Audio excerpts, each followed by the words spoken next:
প্রিয় দর্শক শ্রোতা বন্ধুরা, ডিবেট উইথ রানা চ্যানেলের পক্ষ থেকে আপনাদের সকলকে স্বাগতম আর শুভেচ্ছা।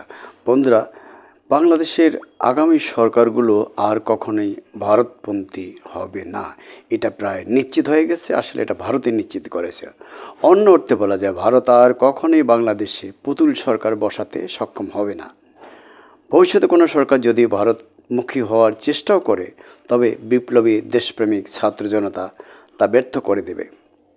এর কারণ হলো, ভারত আওয়ামী লীগ জাপাকে যেভাবে নিয়ন্ত্রণ করতে পেরেছিল, এবং বিশেষ করে গণঅভ্যুত্থানে শেখ হাসিনার পতনের পর ভারতীয় মিডিয়া, সরকার, মোদী সরকার যে ধরনের অপতৎপরতা চালিয়েছে এবং এখনও চালিয়ে যাচ্ছে, অবশ্য সম্প্রতি তাদের মধ্যে কিছুটা পরিবর্তন লক্ষ্য করা যাচ্ছে। এই দেশের মানুষ কখনোই তা খুব ভালোভাবে গ্রহণ করেনি। এটা ভুল নীতি। মানুষ খুব বিরক্ত ত্যক্ত ভারতের উপরে, তাদের এই আচরণে। হাসিনাকে আশ্রয় দেওয়া, তারপর হাসিনার পক্ষ হয়ে নানান ধরনের অপততায় লিপ্ত হওয়া, তাতে মানুষ একেবারেই গ্রহণ করেনি। এবং ভারতের যে মূল চেহারা, ভারতের যে আধিপত্যবাদী দখলদারিত্বের যে নীতি, সেটা স্পষ্ট হয়ে উঠেছে। তারা বাংলাদেশকে কখনোই পছন্দ করে না, বাংলাদেশের মানুষকেও কখনোই তারা পছন্দ করেনি এবং করে না, সেটা এবারে স্পষ্ট হয়ে উঠেছে। ভারতের এদেশের স্বাধীনতা সংগ্রামে সহায়তা করে নিঃসন্দেহে আমাদের অনেকটা উপকার করেছে, এবং অপরদিকে ভারত নিজেও বিরাট উপকার পেয়েছে। তারা পাকিস্তানের দুই দিক থেকে চাপমুক্ত হয়েছে, তাদের নিরাপত্তা, বিশেষ করে 7 সিস্টার নিরাপত্তা অনেকটাই নিশ্চিত হয়েছে। তারা বাংলাদেশের উপরে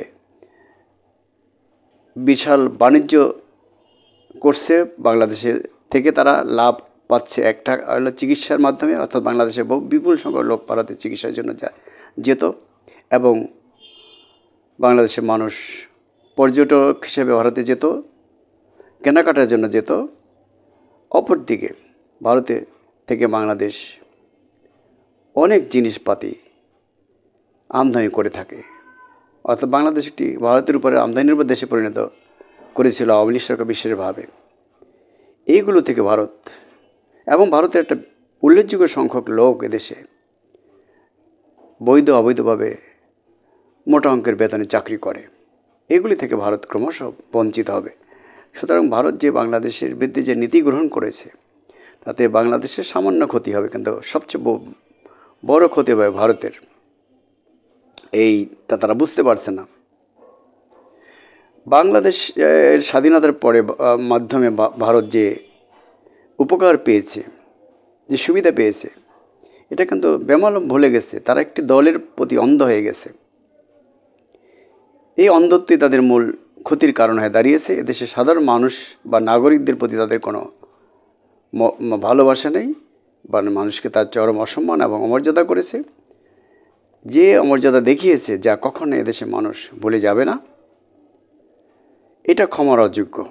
ভারত যদি তার পররাষ্ট্রনীতি না পাল্টায়, সে যদি তার এই ভুলের জন্য ক্ষমা না চায়, এবং বাংলাদেশকে স্বাধীন সার্বভৌম দেশের মর্যাদা দিয়ে সমমর্যাদা ভিত্তিতে যদি সম্পর্ক করতে না চায়, তাহলে ভারত তার ক্ষতি কখনোই পুষিয়ে নিতে পারবে না। বাংলাদেশ তার স্বাধীন পররাষ্ট্রনীতি গ্রহণ করবে, এবং তারা ভারত থেকে ধীরে ধীরে বেরিয়ে এসে, অলরেডি এসেছে অনেকটা, তারা চীনমুখী, পাকিস্তানমুখী, ইরান, সৌদি আরব সব মুসলিম দেশের মুখী এবং আমেরিকামুখী হবে। এটাই স্বাভাবিক। বিশেষত তারা তাদের দেশে, বাংলাদেশ তার নিজের দেশের স্বার্থের জন্য, তাদের দেশের জনগণের মর্যাদার জন্য, সরকারের মর্যাদার মাথা উঁচু করে দাঁড়াবার জন্য তার যে পররাষ্ট্রনীতি গ্রহণ করা দরকার, সেটাই তারা গ্রহণ করবে।